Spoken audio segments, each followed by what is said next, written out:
All right, hey everybody, Teching 101 back again. Vampire Berry plushies are still on sale now. Link in the description, also up here, probably over here. You just look above your head. There's probably a link to buy the Vampire Berry plushie. Okay. Today's video, we're going to be breaking down SBS Volume 110. We're going to take SBS 110 and we're going to throw it into the ring. And we're going to get in there with it with a Mexican luchador mask. And we're going to clothesline it. I don't watch wrestling, so I don't know, Matt, but we're going to powerbomb SBS Volume 110. And then we're going to take a steel folding chair. From what little I do know about wrestling, I do know that steel folding chairs are sometimes involved, and we're gonna slam it, and it's just gonna be a fun time, and the crowd's gonna go wild. But before we get into the SBS, let's take a gander at the Tankobon cover, because this one is pretty sweet looking. This is the cover for Volume 110. The Gorosei's yokai forms are a lot more colorful than I originally assumed, which is really cool. I like that. Oda also did some sketch art of all of the Gorosei's monster forms and what they look like. Marcus Mars is like a bag of Skittles. He's just like a rainbow. It's great. Okay, but here we have Saturn in his Ushioni form with the fire and the black ribbon, and his legs are purple, like a dark purple, and then like a light kind of lavender sort of color. That's kind of nice, because we all know purple is the color of poison, right? I don't know why purple is the color of poison. Maybe it's because of Pokemon, but it just is. Okay, anyway, we got Luffy, we got Dorian Broggy, we got Bonnie there also shouting, which I didn't even notice her. But then we have the other Gorosei below, kind of like in a roulette wheel sort of style. So we have Mars, Top Man, and Ethan. But the craziest thing here, and this is something that, like, I'm actually a little bit confused on. It might be more of a retcon, if anything. You see Peter down there, right? And he has gray hair. He has white hair, all right? Which is crazy, because every other time Peter shows up in this story, he's like the youngest looking Gorosei, and he has blonde hair, okay?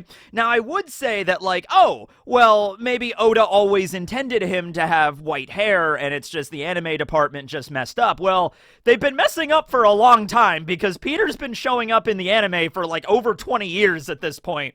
So I don't know, maybe like there's a lot of questions of like what, maybe Peter's hair turned white after this incident.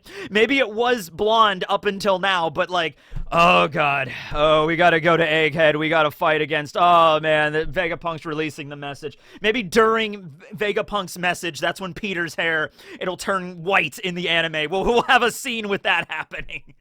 That would actually be really good. The stress finally got to him, okay? But that's Volume 110 cover. It's pretty good. All right, so which question are we starting with? We got 11 of them. Some of them, it's not the meatiest SBS out there, but we got some good information. Tell you what, I'm going to roll this D20, and depending on how high the number is the importance of the question. So if I roll a 20, I'll just automatically skip to the most important question I feel out of this entire one.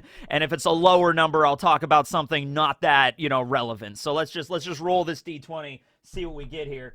We got a 14. Okay, so 14. I'd say 14 is like the Jinbe question. Let's look at that. That's actually pretty cool. So Oda went ahead and drew Jinbe, what he would look like in the future. So that's pretty cool. I think he's the only one left. I think we got all the other Straw Hats in that regard.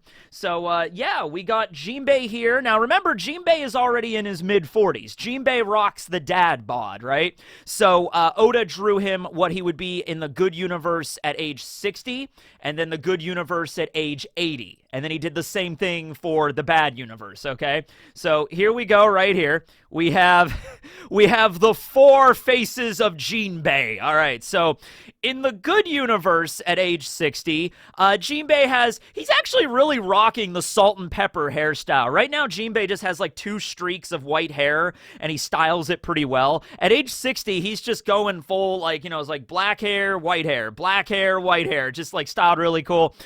He's got his beard is going gone completely white, and he's basically sitting there, and it's not seen on this image, but Oda draws like little tiny captions for each one. So at age 60 in the good universe, Jinbe is saying, oh, don't chase after them, we're all equals. So maybe it's like in a situation where after the whole battle is over and everything is done, maybe some fishmen are chasing after some humans to go attack them or something, and just like, hey, those humans, bumped into me in the market, I'm gonna go attack them. And maybe Jinbe is like, hey, let's all calm down now, we're all equal, we're all friends here, let's just come all together. And like Jinbe pulls out a guitar, he sings a song or something. I don't know, but age 60 Jinbe, he's getting into that wise old grandpa kind of energy, right? Okay, and then at age 80 he's basically Santa Claus, which I love. Jinbe at age 80, all of his hair is white. He's just a jolly old man that's just like, oh, what do you want for Christmas, little Billy? Dude, is there canonically a Santa Claus in the One Piece world? I don't think there is. There is in Chainsaw Man, but we're not talking about that Santa Claus right now. But if there's no canonical Santa Claus in the One Piece world, Jinbe's going to be the Santa Claus. Like the old story, like St. Nicholas and stuff, he just gets really old and gets magical powers. That was the version of the story I was told. I don't know about you. But anyway, like, yeah. What if Jinbe just gets older and older, and he's like an old man, and he starts giving out presents to everybody, and he's just like, oh, yes, old man Jinbe, right? He lives to, like, the ripe old age of, like, 120, and then he's about to die, but then he receives magical powers at the very end. He finally does eat a devil fruit, and it's the mythical Hito Nami model St. Nicholas, and he eats it, and he becomes Santa, and he lives forever, traveling around the world, giving presents. He invents Christmas. That's perfect. That's the perfect end to Jinbe's story. Anything else that happens, I'm going to be very disappointed.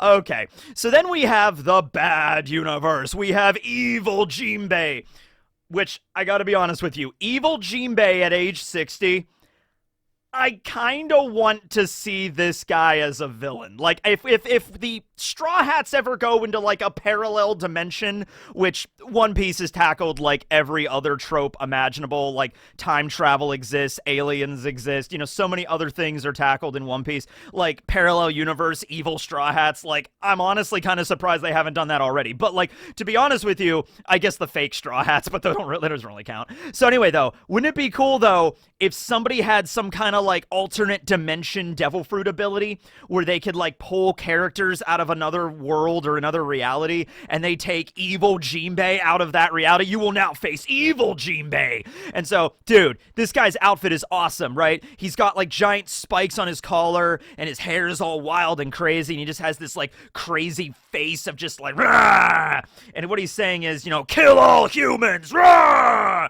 So he's basically, like, a way stronger, way more competent Arlong at this age. Like, just imagine evil version of Jinbe. Imagine a version, like if we did a what if, where after Fisher Tiger was killed, instead of Jinbe, like Jinbe was kind of like, he was upset by Fisher Tiger dying, obviously, but he didn't adopt the, like, kill all humans mentality like Arlong. Arlong kind of already had that, and Fisher Tiger's death just kind of cemented that for Arlong. But what if Jinbe, after Fisher Tiger died, was like, you know what, Arlong? You and me together, man. Let's wipe them all out. You and me. And Arlong's like, yeah, let's do it. And then, craziness happened, right? Like, so that's the version of events I'm seeing here, where Jinbe just went straight up Arlong, right? Then we have evil Jinbe at age 80, who's basically just like an undersea yokai monster that's just like, I'll drag you down to the ocean depths. So like the exact opposite of Santa Claus. He's the Krampus in this version, right?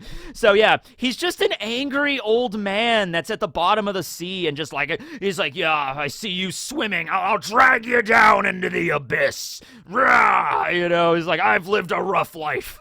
So anyway, there it is. There's the four faces of Jinbe from the good universe and the bad universe, and all the stuff therein. Okay, so let's see what's next here. You know what? I'm just gonna keep rolling the dice and let's see what we get. You know, how important this stuff is. 17, that's a more important number. Okay, so I'm going to say the question that's right before the most important question, which that's probably the Vice-Admiral one. I really like the Vice-Admiral one. Okay, so, Oda went through all of the 9 Vice-Admirals that show up during Egghead and talked a little bit more about them. I really like this because while those Vice-Admirals really didn't do much, they didn't do, like, a crazy amount of stuff, right? But, like, Oda gave them all unique designs, and I feel like that's pretty cool, you know? Like, he gave them devil fruits. You sometimes only see their abilities in the background, really. But, you know, he didn't just like, oh, these are 9 generic Marines. He actually focused on them a little bit. So let's just go down the line, okay? So first off, we have Pomsky. Pomsky is confirmed to have a devil fruit. He has the Rako no Mi, which means sea otter. So we already have seen this. He can turn into a sea otter, and he takes a giant club with like a seashell on the end of it, and he bashes people with it really hard, okay? So he is an otter, which is the most devastating animal ever, like, clearly. And it's very much like the axolotl fruit, whereas, yeah, otters can live on land, but they can also perfectly live, like, their entire life at sea, right? It's kind of like also, like, if there's ever a hippo zone. Now, we've seen Dobun, who was the Smile hippo user at the Udon prison, but if we ever see, like, an actual hippo zone, I think that would be also very devastating, because it's an animal that, yeah, is, you know, a mammal, but also lives, you know, a lot of times of its life in the water, okay? So that'd be pretty cool if we ever saw that. Then we have Urban, who has the power of the Tsu no Mi. It means gun barrel in Japanese, and he is an artillery human. He basically ate the cannon fruit. So he can make anything he wants, anything, completely and utterly canon in the story. He has the ultimate paramecia, stronger than Whitebeard's by a country mile. He could make Olive canon. Remember Olive, the sexy lady from Impel Down? He can make anything canon. No, okay. He turns his head into a cannon. We actually see it in the manga. He kind of like, he's wearing like the top hat, and he kind of like lowers his head, and like the top hat turns into a cannon. So I was wondering if it's like, is that just his top hat that is like a cannon, or is like he actually turning into a cannon? No, he is. He is like power of artillery. I'm assuming he could turn other parts of his bodies into a cannon too. I'm assuming he could turn his fists into cannons or something, you know what I mean? I'm assuming he could do that. It's also very similar, though, to the Buki no Mi, which is Baby Fives, which was already mentioned to be an upgraded version of Mr. One's Dice fruit. So, like, Mr. One had, like, just the fruit to make, like, bladed weaponry, like knives and stabbing weapons, and then Buki no Mi is Baby Fives, that's, like, all weapons, okay? And then you have Urban's ability, which is just, I can just turn into cannons. That's kind of my thing. We also see him holding a staff at one point, and the staff looks like a cannon, like ramrod sort of thing. You know, like the thing, like you push the cannonball into the artillery, and then you think, you know, push it down with the gunpowder and everything like that. I don't know much about artillery, but, you know, he's like, that's his thing. So, like, yeah, I guess that's how it works for Urban. That's cool. We got Doll. Doll does not have a devil fruit, unfortunate, but she does have a rock and roll soul. That's the way that Oda puts it, you know? A real badass Marine with a rock and roll type soul. Okay, so we see that during the arc where she has like rock and roll blasters. She just like armament hockeys up her fists or her leg, and she just kicks the crap out of whoever she wants to just kill, right? Also interesting though, because she has the rock and roll soul, I'm actually wondering, is Doll a fan of Brook, like the Soul King? You know, that's interesting because it's never something really brought up, and I didn't realize it, honestly, until recently when we had the One Piece fan letter little OVA, where everybody's a big fan of Brook's concert. But, like, after Sabaody, do we ever run into any character in the new world that's like, what? Brook, you're the Soul King. I love you, man. I bought all your tone dials, all your TDs. And Brook is like, yo, oh, thanks for being a fan. I really appreciate it, right? Brook was like one of the most popular like musicians in the entire world, and then just, he was like, by the way, I'm a pirate, bye, and then just left. You know, there'd be fans all over the world of Brooke. Maybe Doll is a fan of Brooke. That'd actually be really cool if she was. Then we have Tosa. Tosa was Vice-Admiral Beardsley, you know, the guy with the big epic beard. And he was also the guy that attacked, I think, Frankie with that. He doesn't have a devil fruit, but he uses Rokushiki. He uses a version of, like, Tekai and, like, Shigan, and he, like, hardens up his hands, and he, like, takes big bites out of crime. Also the Earth. So he just, like, you know, armament hockey and, like, Shigan, Tekai, throws all that into one thing and just crunches the crap out of things, right? They're also all named after, like, dogs. You know what I mean? So, like, you know, Pomsky is a type of dog. Tosa, I believe, is a type of dog. Even Doll has some variation of, like, a dog, if you, like, look at the translation correctly. Then we have, let's see, Bluegrass. Bluegrass had a lot of screen time during Egghead.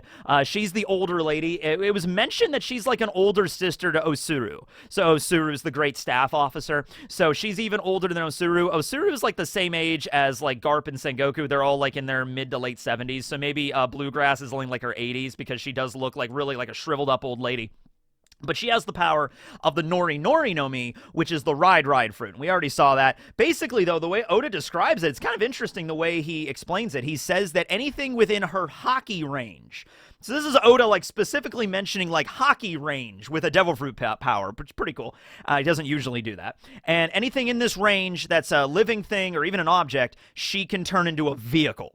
And we've seen this, where she takes over one of the Mark IIIs and just uses it as her mount, basically. And then she takes over the giraffe sea beast, you know, the mechanical sea beast, and then rides that around, right? So it's actually kind of cool. I want to see this ability in action more. Like, by the way the definition works, like, Bluegrass could look over at a giant boulder and then, like, you will now be my new vehicle. And she just jumps on the boulder SpongeBob style and just like, it's not a boulder, it's a rock. Oh, the pioneers used to ride these babies for miles. Oh, and it's in great shape. And you just like, let's go. You know what I mean? That seems like a fun kind of devil fruit. I want to see more about the Nori Nori no Mi. I might make a video about that one because that one seems a lot of fun. All right, who else do we got? We got Hound. Okay, this question actually originated about Hound. Somebody asked Oda, like, hey, does Hound kind of looks like Kadar, the rear admiral we see in the flashback with the Fishman pirates, right? And I immediately thought that too. Go back and check when Kadar first shows up in the Egghead arc. I mentioned, like, is that fucking Kadar? Because I thought he died. I thought the Fishman, like, killed him, right? You know, I think, like, Arlong murdered him or something. But no, it turns out, well, okay, he might actually still be dead because Oda confirms that Hound is not Kadar. It's like, no, they look very similar. Oda brings it up, but he doesn't actually mention Kadar. Like, oh, they're brothers, or nope, Kadar's dead. No, he doesn't bring up anything other than the fact that Hound is not him. However, he does have a devil fruit that we didn't even get to see during the entire arc, and honestly, Hound, like, did shit. He did, like, nothing the entire arc. He was basically there just in the background, and then occasionally he would freak out over all the crazy monsters attacking everything. I think at one point somebody was like, Vice-Admiral Hound, what's going on here? And he's like, I don't know. What do you expect me to? I don't know what's going on here, right? So he does have a devil fruit. He has the Inu no Mi model Hound. Like, he can turn into a hunting dog. Now, the thing is, Hound is not like a specific breed of dog. It's more of like a general term for like a hunting dog, right? So if you can see from this chart, there's a bunch of different kinds of hunting dogs out there. But personally, I want Hound to turn into a beagle. Because when I was a little kid, we had a beagle named Lucky, and he was awesome, and beagles are great doggos, and I would want to see Hound just activate his power and turn into a little beagle. Maybe that's the reason he didn't use the power, because beagles, very adorable. I don't know how well they would fare against giant yokai monsters stomping around, right? But yeah, that's pretty funny. That Hound has a devil fruit. We just never saw it. Let's see, who was next? We got Red King. We saw a lot about Red King. He's like based off of that like kaiju character, that tokusatsu character from Ultraman. He's got the multiple chins, and then he has like a giant like Film Z Zephyr knuckle thing. He has like the giant steam knuckle that he like punches people with, right? That's his shtick. We pretty much saw that. And then finally we have the last Vice-Admiral, Guillotine. And Guillotine's kind of lame, because all that Oda says about him is like, yeah, he's got like a blade on his head that he throws around at people. and he's got like ketchup and mustard hair from what we see in the anime. So yeah, it's like all these other Vice Admirals have like, some of them have devil fruits that we didn't really focus on. Pomsky could turn into a damn sea otter. At least Doll has like okay, she's hot, but also she could punch things really hard. But then Guillotine's just like, yeah, he has like this blade that he like throws at people. That's his shtick. That's what he does. I'm like, all right, sorry, Guillotine. Who's your favorite member of the Vice Admirals, right? Let's see. We got a 3. Okay. Let's talk about the long arms elbows. Okay. So, this is actually a really cool world building question. And even Oda really liked this one. Somebody asked because the long arms have 2 elbows. Right? Because they are long arms. So they have like an elbow like closer to the shoulder, and then they have an elbow closer to the wrist.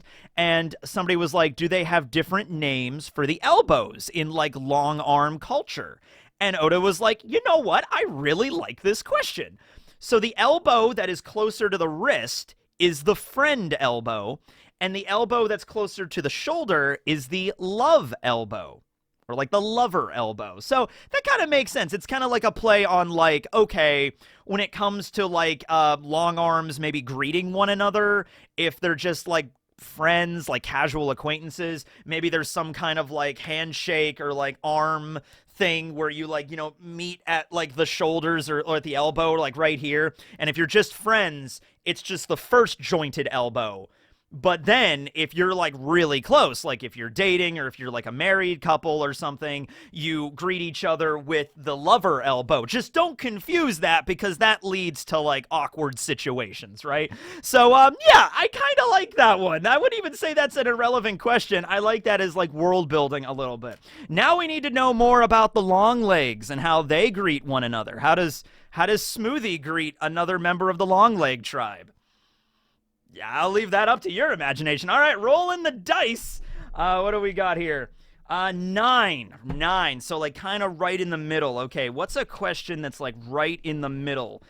Okay, yeah, we'll talk about, so this is something that Oda even mentions that it's in the Vivre cards if you want more information about it, but it involves sword, okay? And there's actually going to be new Vivre cards coming out soon that are going to involve a bunch of things. Like, we're going to find out Stussy's devil fruit name, Garp's motto of justice, and a bunch of more information about sword. But somebody was just like, hey, Oda-sensei, I really like the sword members. Can you give us some more information about them? You know, like, how old is Groose and Kujaku? Are they the same age as Drake? You know, are they in the same class there? Oh, by the way, I think it was mentioned by Oda, let me just double check this, that I think Hound is the same, yeah, Hound is in the same class of Smoker. Like, they graduated together at, like, the Marine Academy or whatever. So, Smoker's, like, 36. Hound is probably around the same age, right? But anyway, yeah, they're asking about sword and stuff, and it's just like, okay, you know, I have this information, and it's in the Vivre cards, but I'll just give it to you here.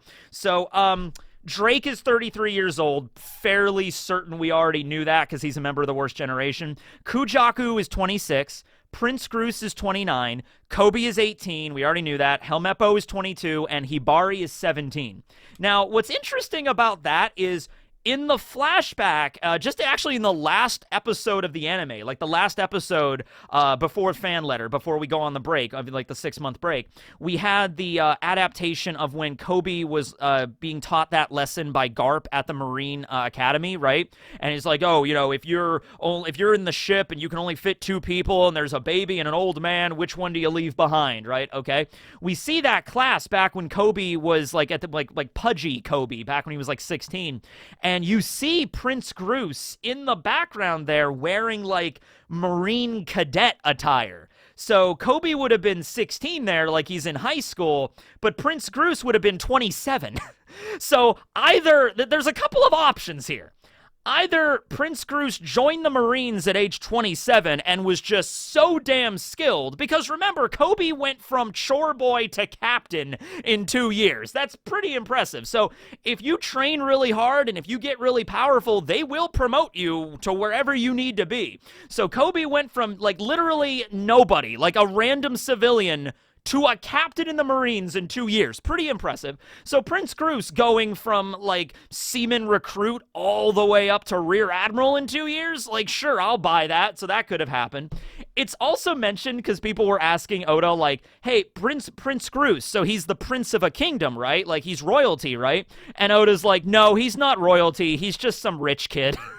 He's just a rich kid that, like, joined the Marines or something. Maybe his parents were like, okay, Groose, you know, you're too annoying. You're like sitting around all day, just living off of our money. You know, go to, we're shipping you off to military school. And Groose is like, whatever, mom and dad, whatever. And he went and he joined, you know, there you go. So at any rate, there it is.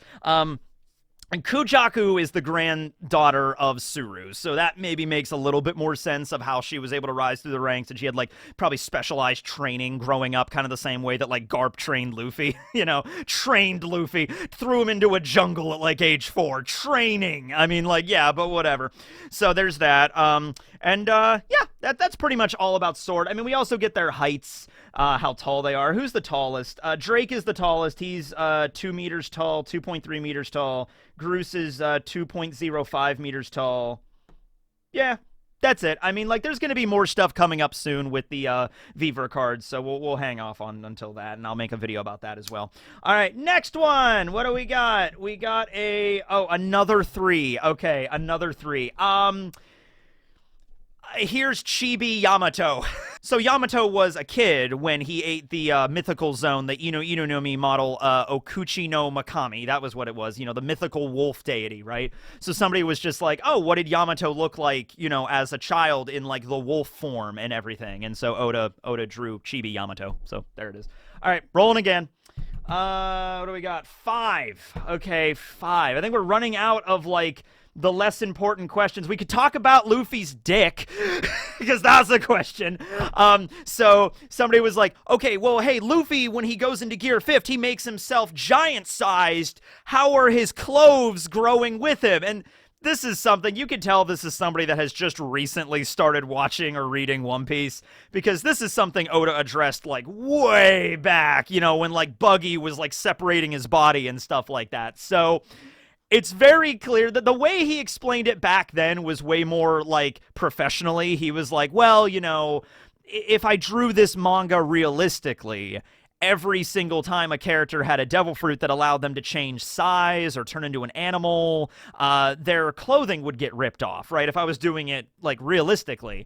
And if I did it that way, then there would be so much nudity. Like, so much nudity. And this is a shonen manga. You know, you could get away with some cleavage every now and then, but you can't have people getting naked all the time. Except that one time Robin went into a giant woman form. But even then, her boobs were more like onions at that point, and Oda actually had to specify that. So he did it more professionally. Here, he's just like, okay, listen here, buddy. If Luffy goes into a giant and his clothes ripped, then his dick would be hanging out, and we can't have that in Shonen Jump. So, that's just funny. It's just like, yeah, it's like, it's magical devil fruit abilities. Just assume that whenever a character eats a devil fruit, the whatever mystical, magical energy is affecting them, it also affects anything that they're wearing, okay? It's kind of like also in D&D, when you, like, wild shape into an animal, it kind of explains, like, well, what happens to all your gear? It, like, it becomes part of your form. Don't worry about it. That's too specific. It's fine, right? Okay. So that's a good question. All right, what's next? 8. Okay, we could talk about the Gorosei's designer. This is also a good world-building question. I kind of like these ones, right? So the Gorosei, right? They're the leaders of the world. I mean, ostensibly, Im is also there, but they're the leaders of the world, and they wear, like, the finest suits. So who makes their suits? I highly doubt the Gorosei are going down to the local, like, you know, tailor and being like, Top Man is like, hello there, I would like this suit. I mean, maybe they do. I don't know. But we find out the dude that makes the Gorosei suits, and his name is Nyornyo Nyarmani. It's a play of Giorgio Armani. Giorgio Armani, Italian fashion designer from our world, is in the One Piece world, but he's a furry cat person, mink, maybe, I don't know. This is the dude that designs all of the Gorosei's outfit, and in fact, only the Gorosei are allowed to wear his clothing. So what I think happened here, and he doesn't look very happy either. He doesn't look like to be happy in this situation. So here's what I think happened. This is all headcanon, but just roll with it, okay? Nyornyo Nyarmani, and he also, by the way, we don't know for certain, but he's probably because he's from a place in the East Blue, the Nagagutsu Kingdom, which is Japanese for leather boots, and it's basically the parallel to Italy in the One Piece world, okay? Because Italy is shaped like a boot. I didn't know if you knew that. Geography is everything. So Nagagutsu, and we actually see the king of Nagagutsu Kingdom in Reverie. It's this dude who is the dad of the creepy kid that was hitting on Shirahoshi. Remember the kid that was like, "Hey there, Shirahoshi, would you like to marry me?" And Shirahoshi's like, "You're just not my type, I'm sorry." And then the dad comes over, he's like, "Whoa, what is this now?" You know, I was like, so that's the guy. This is the king of Italy in One Piece. Like, there you go. Right? Anyway, so here's what I think happened with Nyornyo Nyarmani. Ever since he was a little kid, he wanted to make fine clothing. And he perfected his craft, and everybody in the Nagagutsu Kingdom in Italy came far and wide to try on his perfectly tailored Nyarmani shirts and blazers and pants, and everybody was happy, and he was the greatest fashion designer in the entire One Piece world, even higher ranked than Papagu, okay? The Criminal brand is more of like, you know, kind of like a cheaper version of stuff. Like, Criminal is like, it's a name brand thing, but it's not like on the level of like Armani. Like, if you're wearing like an Armani shirt or something, that's like pretty big deal, right? So, you know, he was like top of his class. So then one day, the government showed up into his shop and was like, "Hey, you're going to be making clothing for the Gorosei from now on." And Nyarmani was like, "Okay, I mean, I'll make clothing for anybody, but I have to mind the shop." It's like, "Oh no, you don't understand. You're the greatest tailor in the world. You're coming with us." And they basically kidnapped this poor cat guy, brought him to Marijois, and was like, "You're going to make clothing for the Gorosei and only for the Gorosei from now on." And now he is basically a slave that's forced to make fine tailored outfits. That's my backstory for this guy, because it says right here, only the 5 elders are allowed to wear his special clothes. They kidnapped this poor guy, all right? So when we eventually have the revolution, Dragon needs to free this guy. I want to see, like, in the background, this guy, like, sneaking out the back of Castle Pangea and be like, "Yeah, I'm getting out of here. You know, I'm going to get back home to Italy, and I'm going to make my clothing, damn it. I'm going to make my clothing for everybody." So that's that. Okay, we're starting to get to the questions here at the end. So we have a couple more. Okay. So, big one is, remember that scene at Egghead when Luffy was fighting Kizaru, and then they kind of like knocked each other out? Luffy used like the booming star gun and like hit Kizaru right in the face, and then Luffy also ran out of power and Gear 5th at the same time, so Kizaru got knocked down, Luffy got knocked down, and they were both out of commission for a little while. And Kizaru's on the ground, and he's like, "Oh, you're gonna have to give me a minute." You know, and then Luffy's like, "Need food," okay? And then I went back and reread that whole scene just to get, like, the way it works. So, like, Kizaru gets knocked down, and then we have Kuma's flashback that kind of starts, like, right after that, you know, when Luffy and Kizaru were kind of out of commission, right? So we get the whole flashback with Kuma, and then, like, 6 chapters later, we get back to the fight. Kizaru gets back up after Kuma punches Saturn and he heals. Kizaru gets back up and he's like, "Oh, now that Kuma's here, Saturn, I think we have entirely too many pieces on the board. I think we should wrap this up soon," right? So then at the same time, Luffy was about to be detained by the Marines, but then got teleported away, just disappeared, and then ended up over at the vending machine where Luffy stuffed his face and he was able to power back up again. So the question is, how did Luffy get over there? I was certain it was Augur, because Augur has the warp fruit, and he was there, and it was just like, "Oh, okay, I'm gonna just warp Luffy over there to get some food, and so he can go back into whatever that form was. He can distract them for a little while we do our whole thing with Saturn and everything." Like, I assumed it was Augur. No. Now, Oda doesn't specifically say who it is, but it was Kizaru. Oda was basically like, was it Sanji? Was it Frankie? Or was it Kizaru? Whoever did it must be able to move at the speed of light. The speed of light now. Who could that be? So Oda didn't directly say it, but he directly said it was Kizaru. Okay. So that means the way that the order of operations here had to go, Luffy and Kizaru both get knocked out at the same time. Kizaru's like, oh, I'm going to need a second here. And then Kuma flashback happens. Get back to the present. Kuma lands, punches out Saturn, knocks him through a building. And then I guess at that point, while Saturn was knocked away, Kizaru got back up, warped Luffy over to the vending machine, warped back really quick so nobody could see him. He can move at the speed of light. By the way, anybody that says, like, you know, oh, Kizaru can't really travel at the speed of light. Right there, I guess he does. Speed of light probably works a little different in the anime world than it does in our world, because I'm pretty sure if Kizaru's moving back at the speed of light, that would, like, destroy all of Haged, like, immediately. But anyway, zips him over there, zips back, and then is like, all right, Saturn, guess we gotta take out Kuma now. And then proceeds to fight against Frankie, and then Sanji kicks him, and then he eventually he stabs Vegapunk. So I feel like, because obviously Kizaru didn't want to do all of this, so maybe Kizaru at that point was like, all right, I can't disobey a direct order from Saturn. But what I'm going to do is maybe while Saturn is distracted with Bonnie and then got punched by Kuma, I'm going to zip over really quick and just give Luffy, like, a fighting chance. It might be something kind of like Kizaru being like, all right, I can't just disobey and I can't just go and leave. But what if I make sure Luffy gets more food and then Luffy beats me? Kind of like Kizaru is sort of like wanting Luffy to knock him down so he doesn't have to fight anymore. So Kizaru's trying to set up like the long game here of like, if Luffy gets food and gets back into Gear 5th and then punches me and then knocks me out, I don't have to deal with this shit anymore. I don't want to have to deal with fighting my friends. I don't want to deal with this, so I'm going to do that instead. Maybe that was the reason for it. Kizaru, I mean, his motto is literally unclear justice, so take that whatever you know or whatever you want to do with that. Yeah, so that's the situation with Kizaru. Thought it was Augur, but it was Kizaru. So we get now to, I think, the final question of relevance. I don't think there's anything else of note. Yeah, okay. We get the backstory with Aramaki Green Bull and Isho Fujitora.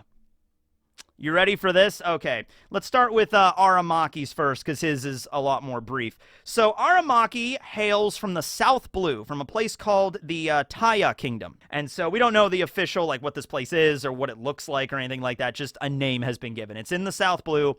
Aramaki is, like, the youngest admiral. Like, he's only, like, in his 40s right now, like his early 40s. So 41 years ago, he was born on that island, okay? He grew up, and we see him as a child here, as kind of like a delinquent going around, man, already hitting the booze at like age 10. That was Aramaki. That kind of makes sense, though. He's walking around with a spike club, kind of reminds me of Kiros a little bit there. But anyway, yeah, he grew up in the Taya Kingdom, and he became a police officer, okay, in the Taya Kingdom. There was an incident that occurred there. It involved a woman. We don't know the full nature of this incident, but he ended up in prison at the end of it. Now, remember, Aramaki has that tattoo on his chest, and it means... It includes a word that I can't really say on YouTube, but it's the term for when you check out, as of where you decide to check out on your own, if you catch my drift, right? So it's double... checking out at Death River, okay?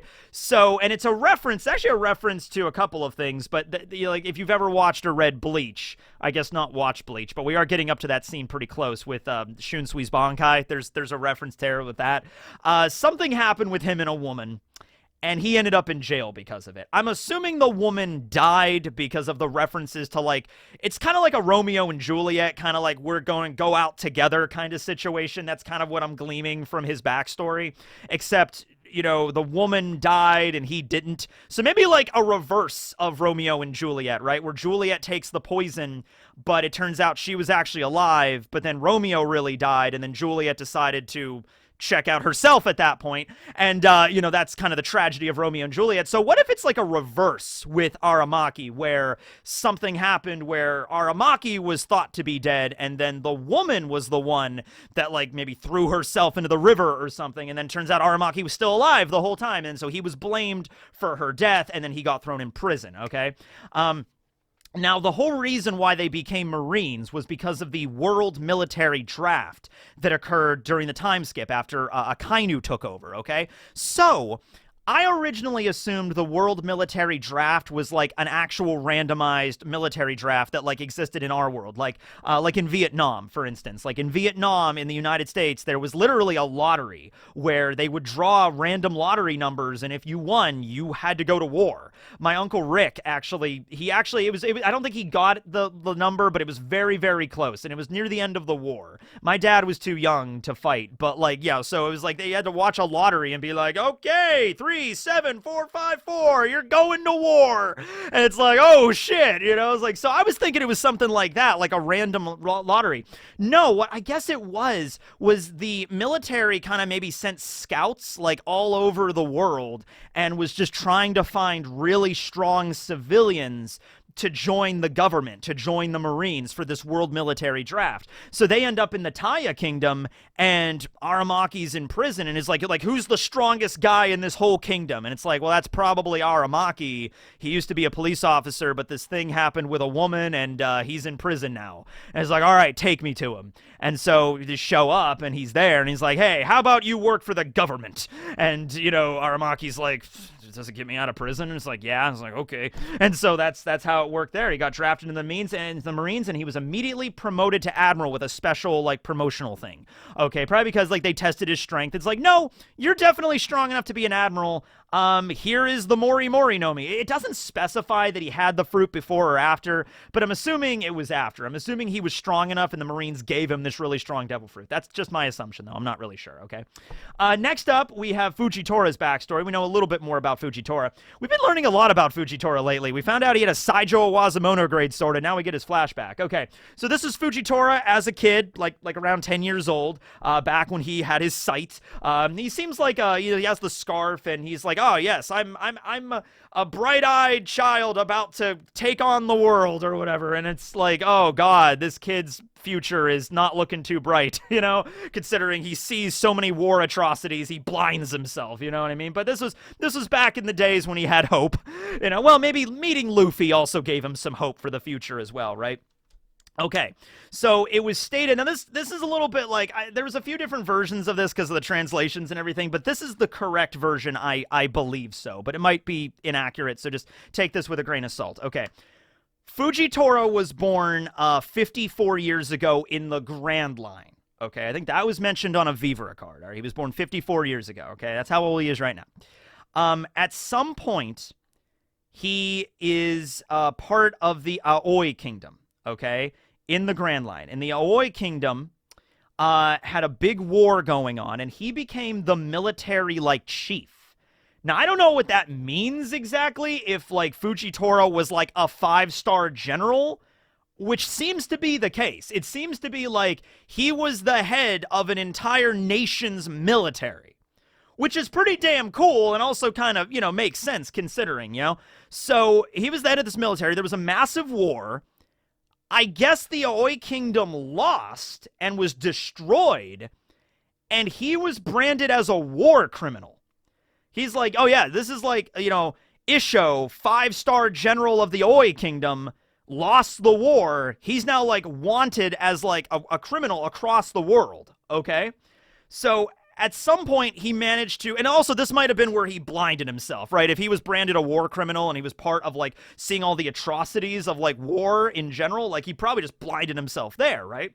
So, at some point then, he ends up in the West Blue at a place called Soja Island, which just means Twin Snakes Island, where he started working as a, well, okay, so this is the thing with translations. He either worked there already, or he ended up being part of this gambling hall. Like, he lost a bunch of money gambling, something else that Fujitora tends to do. He tends to gamble a lot. He lost a bunch of money at the gambling hall on Twin Snakes Island, and then in order to repay his debt, he became a bodyguard. I've seen some translations where that's the case, and other cases where he was already working as a bodyguard or like a bouncer at this club, and he was gambling a lot, and he ended up accruing a massive debt. I think he ended up gambling there, trying to gamble his, sorrows away and everything after he managed to escape, and he's a wanted criminal and everything. And so he accrued a giant debt, and then he's like, hey, you got to work for us. And he's really strong, so he's like, okay, I know how to use a sword. So he was a bodyguard there. Now, this is where the translation changes again. The original one was that the government was unaware that he was a war criminal. They were unaware that this was the guy. And in the new version, they do know. Which makes more sense that they did know, okay? Because, like, if Fujitora used to be the military, like, the 5-star general of an entire nation's army, okay, in this massive war in a kingdom that doesn't even exist anymore, they would know about him, right? He would be on a wanted poster somewhere, right? Okay. Blinding yourself probably isn't going to change your appearance all that much, right? So the government would have known. So they're like, oh, Isho of the Aoi Kingdom. Oh, we've been looking for you for a long time. Well, the way I see it, you got 2 options here. You either come into the Marines and you work for us and you do what you're told, or it's a one-way ticket to impel down. You know what I mean? Like, kind of, maybe it was a situation like that. And so that's how it ended up happening, and he ended up joining the Marines. Same thing, he was really strong. Although it is crazy to think that, like, maybe he did have the Zushi no Mi beforehand, because they're taking a known war criminal and making him into an admiral. But then again, this was all Akainu's decision. Like, the reason the world military draft happened was because Akainu, right? Akainu, this is the way he wanted it to go down. I'm sure both of these, like, guys, Aramaki and Isho, would not have become admirals without, like, Akainu's direct permission. So he wanted these 2 guys, okay? Because he's like, hey, they're strong. Whatever happened in their past is the past. They're strong. They're admirals now. As long as they follow orders, I don't have any problem with them. That's the situation, though, between Aramaki and Fujitora. I can't wait to learn more about their past. We're going to learn more about the Aoi Kingdom later, and then the incident with Aramaki and this woman at some point, I'm sure. But that's just the basic overview of their backstories. Okay, so I think that is all of the major questions. That actually might be all of the questions, really. Yeah, I think it is, honestly, yeah. Okay, well, anyway, that was SBS 110. Got some good stuff there, and we also have the Vivara cards coming up pretty soon as well. So even though One Piece is on a bit of a break, we still got some neat information. All right, thanks for watching, everybody. Once again, Vampire Berry hanging out over here. Still available for about another week or so. November 7th is when we're going to stop selling those. Yeah, go check it out. Thanks for watching, everybody. Go to that end screen. Signing out.